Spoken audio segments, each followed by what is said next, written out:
This is part two of San Francisco pictures taken 2 summers ago. Again, using a phone camera photography. Just like to give a disclaimer about that. And I think there's 27 pictures in this. And I've got slightly new setup here. You might be able to see my microphone hanging up. I actually got a little microphone rocker arm thing. I don't know, but it makes it a little bit more efficient. Anyway, beginning with picture one. Okay, this first picture was Little Italy. I'd gone down to see the City Lights bookstore, and I kind of tell you're in Little Italy. You see those poles? They have an Italian flag wrapped around. So a lot of different telephone poles, things like that in that area have that wrapped around. I guess you could differentiate that you're officially in Little Italy. And that was just some bar and restaurant that was in that area near the City Lights bookstore called the Stinking Rose. It jumped out at me. I thought, if you're looking for a place to go have lunch and you're walking around and says, you know what, I think I might pass on something called the Stinking Rose. But, one of them trendy names. They do that everywhere. But that's a little risque, if you ask me, in my humble opinion. But moving on.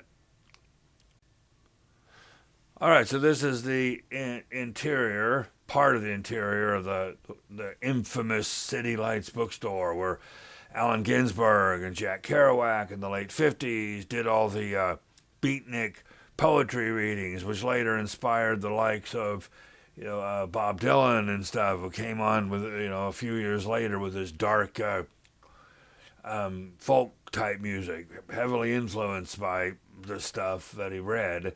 And then, of course, that all was the sort of made the foundation, too, for the whole 60s movement building up. But one of the things that happened here that are so renowned were, pre-60s, so definitely pre-hippie or anything like that. So, just to be clear, this book up on the top left there, you can see an old picture, black and white picture. It's got Allen Ginsberg and Jack Kerouac in it, I believe, and a bunch of other beat poets. I'm not extremely familiar with poetry at that time, but I do know the history behind it all. And that's just one little section of that bookstore. There's a whole upstairs part where the actual poetry reading room, I believe, used to be. This is just the downstairs. So that bookstore's been there since at least the mid to late 50s. So you're looking at 65, 70 years now or something. All right, so this is outside City Lights bookstore. You can see the sign. They refer to this as Kerouac Alley, named after Jack Kerouac, probably the most notable of the beat poets who used to recite poetry there and hang out. Kind of a gathering place for the San Francisco intellectual elite in the late 50s.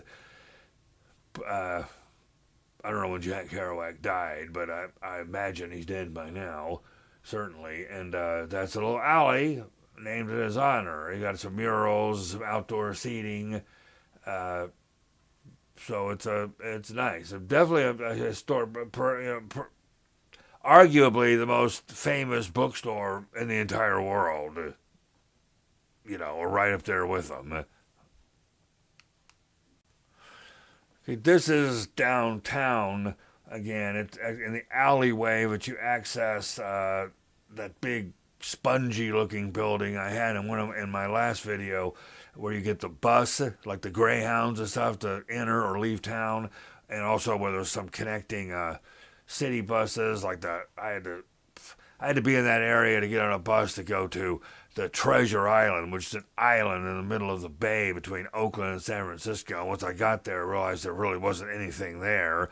I turned right back around and came back to San Francisco proper. But in the alley, there's there's some restaurants and stuff, and there's a little office building back there, and that's an interesting piece of artwork. Lots of artwork on the streets of downtown San Francisco. And I thought that one was particularly nice. And the picture came out okay as well, being a phone picture. All right, this is sort of a upward shot. That would have been the same place I took by where that statue was, but shooting up on the left there, you can see that was a spongy looking building I mentioned when I was talking about the last picture. And it's weird. You go in there and you go up into that spongy little area, and there's all these different levels, and that's where you get buses inside that little area, and then it goes to all these ramps and stuff like you were in a parking garage or something, and eventually lets out into the street. It's a strange place really to have a bus terminal, but there it is. And then you can see one of the tall buildings coming up through there. Looks kind of like a fisheye shot, to what they call a fisheye shot, but I don't believe I had the fisheye setting on the camera, especially since it was a phone. I wouldn't know how to do that on a phone anyway. But it's a nice picture. It was, I think, except for the morning fog and stuff, which San Francisco's known for. The afternoons were all pretty much sunny and mild. Oh, and if you look on the top of that sponge area, the sponge building on the left, see those trees poking out the side? If you go all the way on the top of there, there's a park on top of that building. Very interesting, with a public bathroom, and actually it's pretty big. You walk, all the people go up there and jog and walk around, and there's grassy areas and trees and different kind of plants planted and stuff. So you could be downtown and go into that building and take the escalator or the elevator all the way to the top and be in an elevated park, completely away from the hustle and bustle of the streets below. And here is another picture, sort of has that fisheye effect again, just shot from street level, or I might have even been up in that little park. I'm not sure, but either way, it still looks like you're very low, shooting up to a very tall building, a couple tall buildings there, and the perspective that's why it looks like a fisheye shot, because I'm sure the perspective is all weird. The phone camera has decided to take the picture that way, which wasn't necessarily a bad thing. It's interesting, a vertical shot of only two of many such buildings in downtown San Francisco. So now we are in the out by the downtown area, but as far north, I guess you could go as far northeast. And then you hit the water. You're in the area called the Embarcadero, if I'm not mistaken, where your piers start. There's Pier 14, the sign obviously, and then the piers start going up. Every 200 yards there's another pier, eventually going all the way up to Pier 39, where the seals were, the San Francisco sea lions, I mean, and then continuing all the way up to like the pier in the 50s piers where I first got off the bus when I first arrived. So there's that bridge in the background. That's the I guess they call it's not the Golden Gate Bridge. That's the other bridge. That's the I guess Bay Area Bridge. That bridge is the one I came in on the Greyhound from across the bay, which is Oakland. The other side of that bridge will be Oakland. So you got San Francisco on this side, Oakland on the other side, basically. And you can walk out on that pier. So I walked out down there and just, dead ends down there, and then you just look around and you come back, and there's people sitting there. I think they're fishing off the pier. And there was some guy sitting there on a little chair, started talking to me. It was like an old hippie. There was still that element around there, which is refreshing. And he had lived in the San Francisco Bay Area for decades, and that's just where he happened to be hanging out that day. We had a little conversation. So this is further out that Pier 14. Probably there you can see that Bay Bridge better. Definitely there. And you can see those metal chairs there. They're kind of bolted in, so people can sit there and fish, and they have a bolted down chair to sit on, or you can just hang out on the chair. You go all the way to the end. I guess you could fish out there. I don't know. Probably those little piers like this that aren't being used for anything but pedestrian traffic are probably best suited for fishing or something. But because the primary purpose of that picture is to get a better picture of that particular bridge.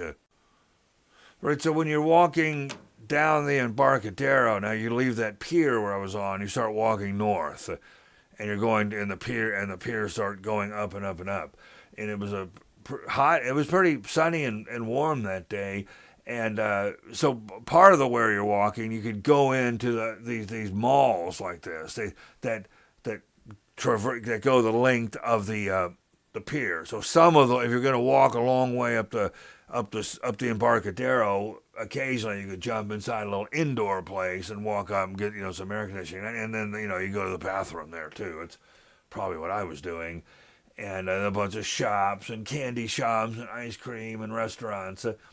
So you could break up the scenery. Oh, I'm walking on the sidewalk. Oh, and then I walk for 2 whole blocks inside of a mall thing and came out the other end, and I kept going up the sidewalk.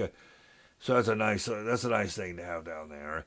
Some people would probably go down there just to go to those indoor areas and eat and shop and everything. And then if you take a right down these little hallways in there, if you go out these doors at the end of those side hallways, and be right there on like a wood boardwalk thing that's right on the water again. And this would have probably been at the end of one of those side hallways I mentioned on the last picture. And you come out, and then there's the boardwalk, and then so this is that Pier 14 I was on would have been on the other side of whatever pier it was. It looks like an old Mississippi River steamboat thing parked there. I don't know if that functions for anything or it's parked there permanently. It could even be a hotel now. Kind of like what they made the Queen Mary ocean liner into in Los Angeles. That's a hotel. I don't know if this one is though. But so I'm on the other side of that. So I'm out through that shopping mall, outside of it, and getting a picture back at the Bay Bridge with that river steamboat thing in there. So that's interesting. Not zoomed in or anything, but you still kind of get the idea. All right, this is the another part of town. I'm not sure which one, but this is the end of the line for at least one of the routes for the trolley cars. So it would go all the way through town and come to this little area, and you can see on the left bottom how the track kind of curves around. So it does a U-turn right there, a roundabout, and those people on the right, and there's quite a few people who wait for the trolley at this spot, because if you get on it here and ride it all the way across town and then come back, you'd get the full maximum length ride on it that you could.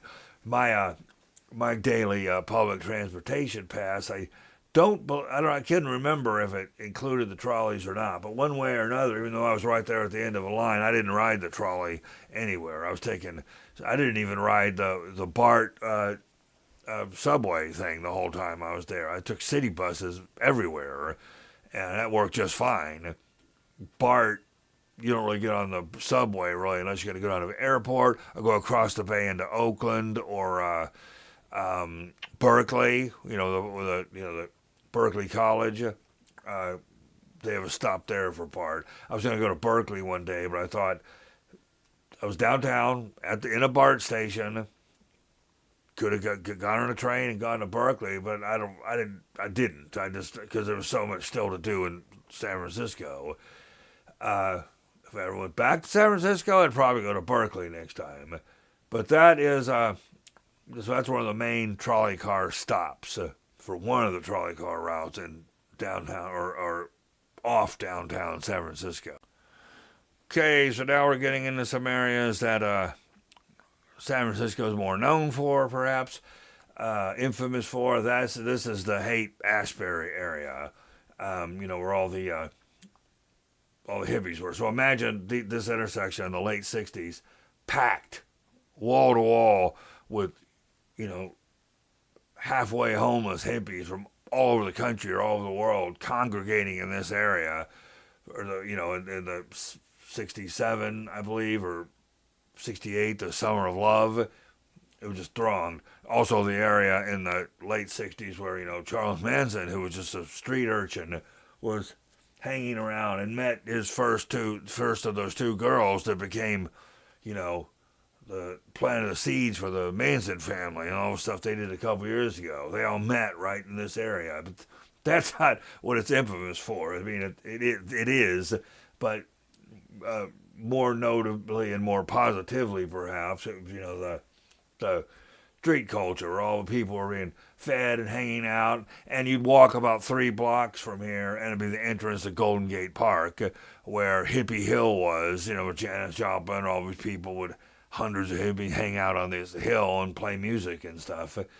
But that is just, that's Haight Street. You can see the sign, the street sign on the right says Haight. I don't know what cross street that is, but that whole area is the Haight-Asbury section, and you can see the old, and it has some good examples of the old architecture from old Victorian architecture that San Francisco is known for. All right, and just to prove I was there, there's the actual crossing of the two streets street sign. This, if you read this, it would say Ashbury and Haight. Usually referred to as Haight-Ashbury, but just read it backwards. Yeah, so that's cool. I mean, it's like you're in Haight-Ashbury, you're right in the corner of Haight-Ashbury. Get a picture of it. That was hippie central, big time. This picture is particularly interesting. You go off a little side street, and you find that particular house, that gray house, and that is the Grateful Dead house. That is the house that between, I believe, 66 or 67 through 69, right when the height of the Haight-Ashbury hippie thing was going on, the band The Grateful Dead, Jerry Garcia and all them guys, lived in that house. So God only knows how many, kids and street urchins and hippies and stuff were partying their butts off in that house while the Grateful Dead were hanging out, playing music and stuff. When they weren't on tour, of course, they were there. But that was the official residence of the Grateful Dead in the Haight-Ashbury area of San Francisco. Someone else lives there now, but even and sure enough, when I was taking a picture, 2 other older people in the know showed up and took pictures of it too. So people are taking pictures of that daily still, 60 years later or something. So look at the mural on the side, you see the painting of Jimi Hendrix, and you see it says Jimi Hendrix Red House. There's a song by Jimi Hendrix called Red House. It says something like, Red House is where my baby lives, or something like that. But apparently Jimi Hendrix, had a girlfriend, and that's what he wrote the song about, in this red house. And this is just right around the corner from the Grateful Dead house. So at some point in the mid to late 60s, you had the Grateful Dead in a house, and Jimi Hendrix would have been walking down the street, heading toward that red house to visit his girlfriend, literally. I mean, that's how much, to think about that is kind of, mind-blowing. And Janis Joplin lived in that area, and any number of other musicians. Around that time, too, late 60s, George Harrison from the Beatles, came over there because he traveled all the way from England to check out the Haight-Ashbury thing. He didn't really like it that much because he thought it was too drug-induced, and he went to Hippie Hill, apparently, and all these kids were following him around trying to get him to do drugs, and he's like, no, I'm just here to check stuff out. And he just had a bad day when he visited. I think he only stayed there half of one day or something and then left, and rather a bit disillusioned from what I read in the biography of him.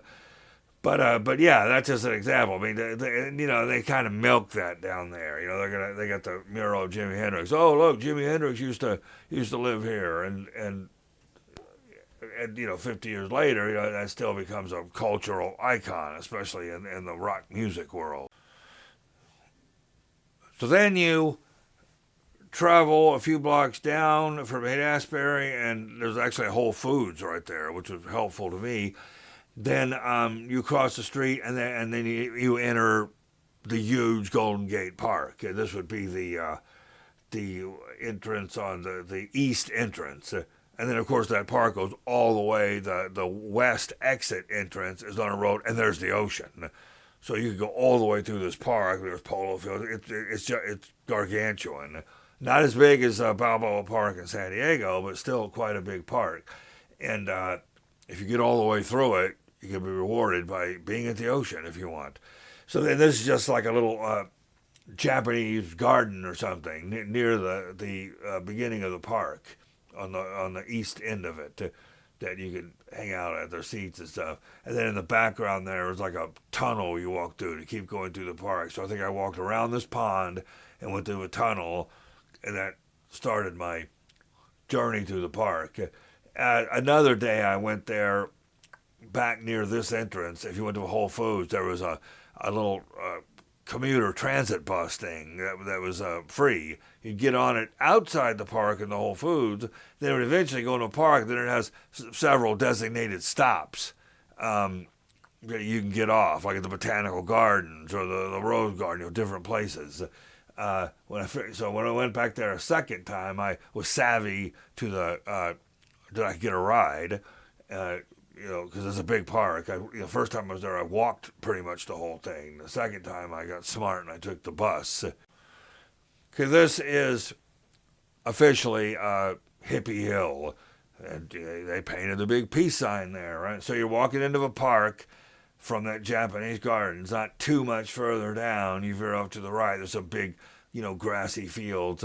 And and then the peace sign, and that hill, that's where they used to be like the gathering spot for hundreds of hippies during the 60s.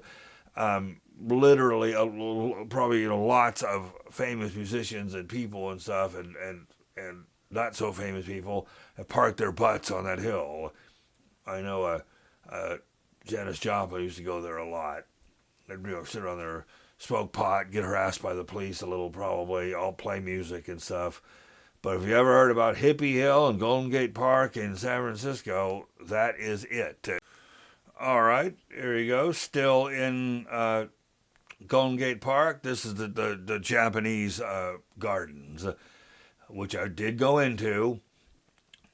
It's weird, you're in the park, and then the park has these different sections, and there's some of the sections you have to pay an entrance fee to get into that section.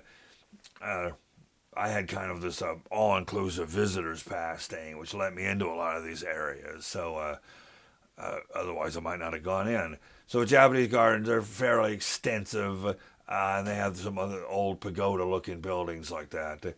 So I don't think I couldn't get any closer to those buildings for some reason, but I was able to get a picture from one of the pathways. Okay,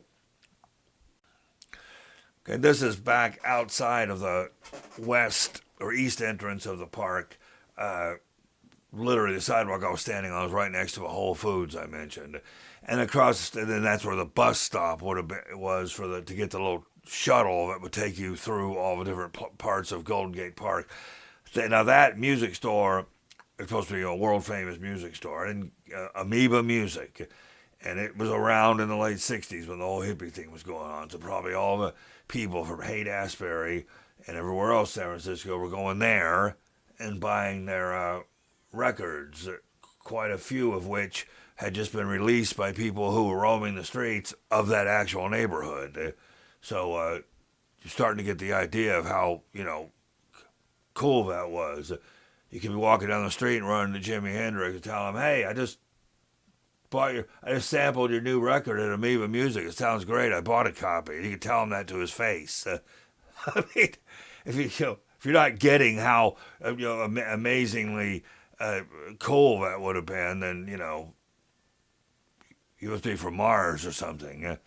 This is on the north side of Golden Gate Park. One long road that runs the whole length of Golden Gate Park, and I got a bus on that road at one point, and rode all the way down. And then there's this really cool public beach. It wasn't my I can't remember if it was where my favorite public beach there was or not, but it was an okay one.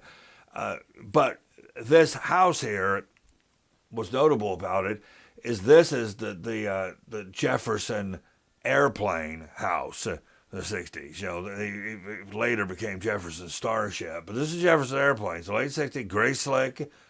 You know, the song "Don't You Want Somebody to Love" was probably written in that house. Wouldn't be surprised. So there would have been another party, psychedelic party house. And they're not technically in Haight-Ashbury, but you could have been in Haight-Ashbury at the Jimi Hendrix house or the Grateful Dead house, walked a couple blocks down to the front of the park and walked up about 2 blocks and taken a left and a block down on the right. Hey, I'm going to go hang out with Jefferson Airplane for a while. And that's where you would have been. They used to call it, I believe, the Jefferson Airplane Mansion, probably only because it has those pillars in front, so it appears to be some kind of mansion when it really isn't. I don't know what they use it for now, but that is definitely for some amount of time where the Jefferson Airplane headquarters were. All right, so after having taken that bus ride all the way to the other end of the park in the beach area, so this would have been the ocean side on the far west end of the park. And I was still outside the park, but if you turn around and you can see a windmill there from the street, that's a windmill that's in the section of Golden Gate Park called the Wilhelmina Gardens, I believe. Wilhelmina, the Queen Wilhelmina of Denmark, I think, or one of them Scandinavian countries. There's a whole corner of the Golden Gate Park that's called Wilhelmina Gardens, and I think I have a picture of it with the flowers, lots of flowers all around, and then this old windmill right there. There may have been a couple windmills, but I don't know if the windmill ever spins or works, but it's been there for a real long time. It's a very old windmill. And that denotes that because it's Dutch, right? The Queen Wilhelmina of the Netherlands with a windmill and then a flower garden dedicated. I don't know if she funded from that far away. I don't know if she funded the garden or what, but it's named after her, still to this day. Yeah. So there I walked to the edge of the beach by the water at that same park that you take the bus down. There's always graffiti on that seawall there, and then you can see the Wilhelmina Gardens. That's the corner of Golden Gate Park with the windmill and the Wilhelmina Gardens, and that beach is a big piece of beach. I mean, that whole end of San Francisco, just like L.A. or San Diego, anywhere else, is all one beach. There's 850 miles of coastline going down from south of San Diego all the way up to Northern California and Oregon. I mean, that's an incredible, no matter where you are, near the coast or in a little town, you're also near a beach because it's 850 miles of beach.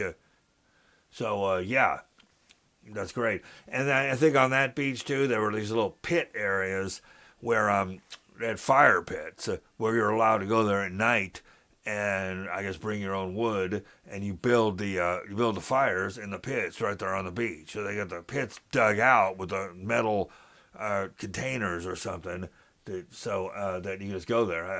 I didn't read the rules about it or anything, but you could probably go there any night you want to, pretty much, and build a fire and hang out there by the ocean and stay warm, because it does get kind of cool there at night sometimes, even year round. The weather there is real good. They're in the Mediterranean. There's only 7 Mediterranean climate areas in the world, and most of the California coast is in that,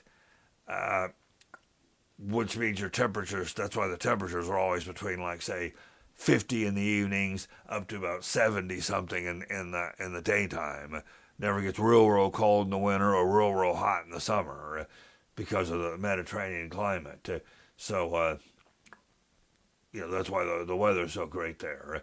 But at night it can get cool. I kind of like that. I mean, it's almost like not enough variables in the weather, so it's kind of like, oh wait, there's not really like seasons, but people who live in places where there are seasons, and so most of them just complain about it. So we move to a place like this. It's like, yeah, the weather might be more boring, but the seasons is more predictable.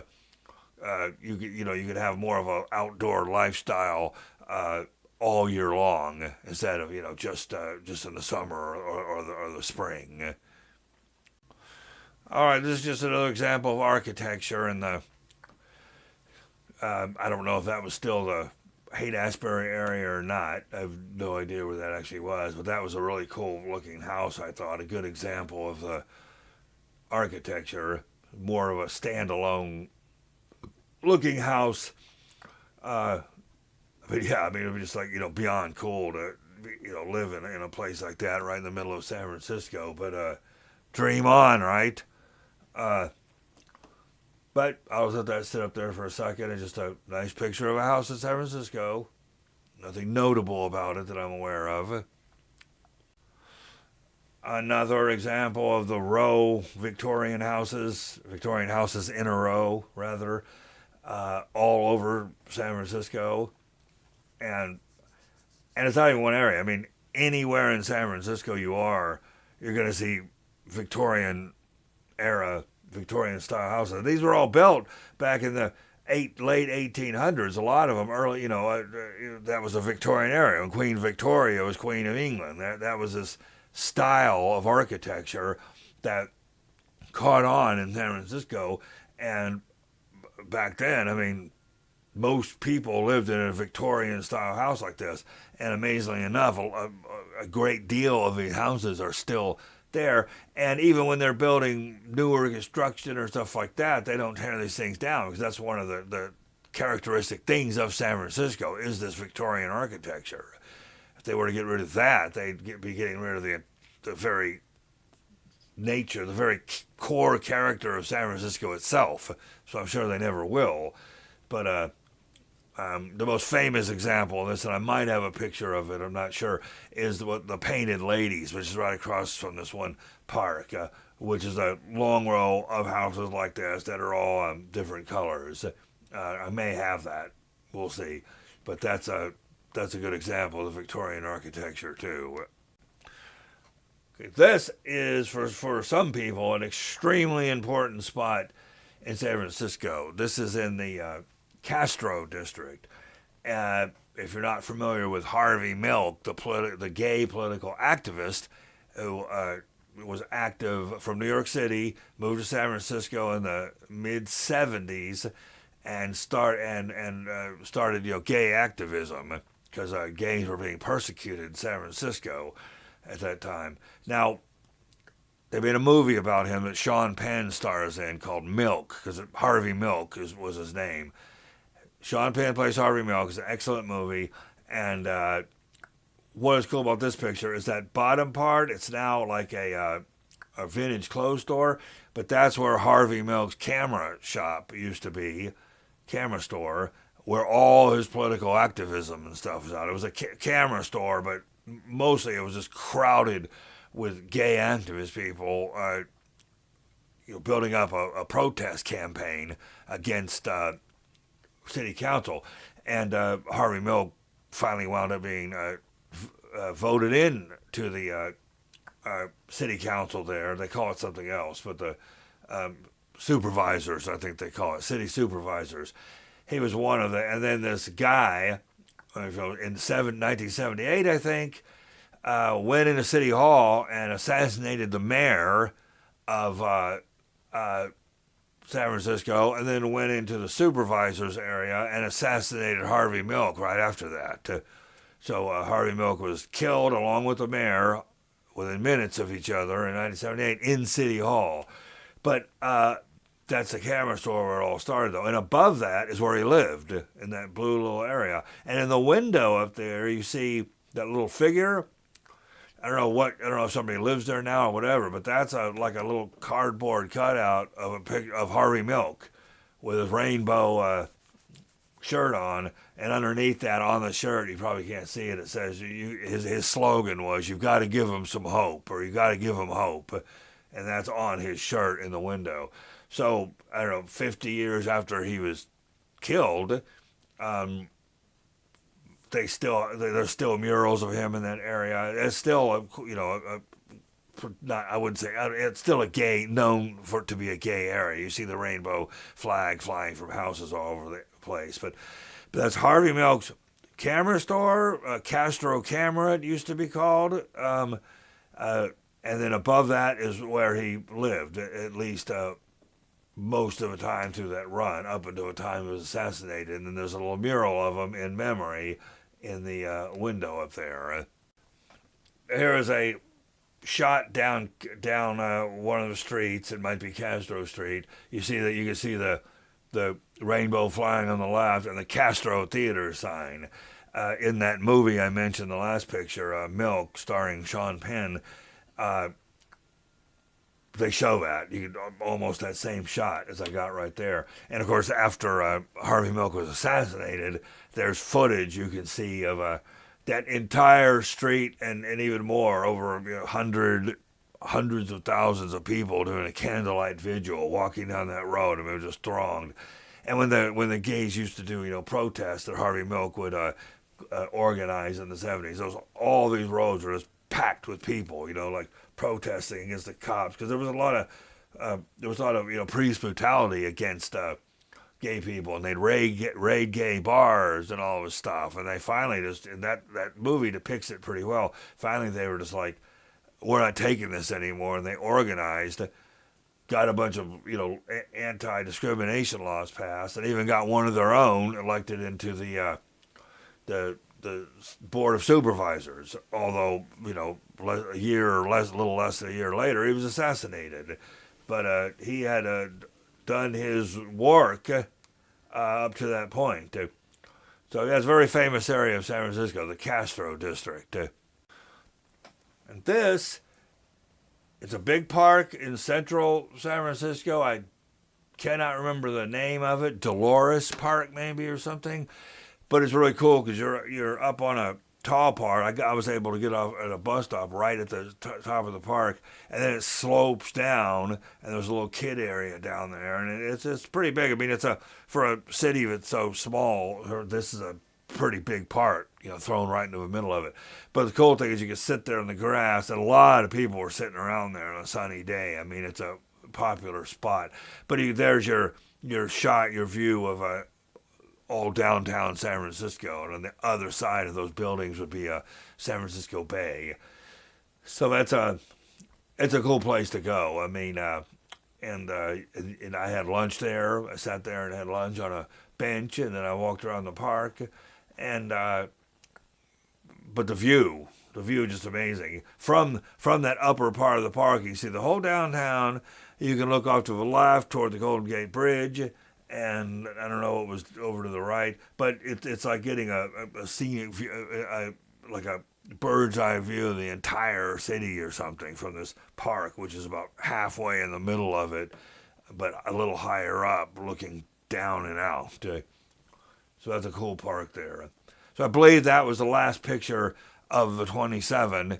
So there will be a part 3 and 4, I believe, of this series of San Francisco pictures. So thanks for watching.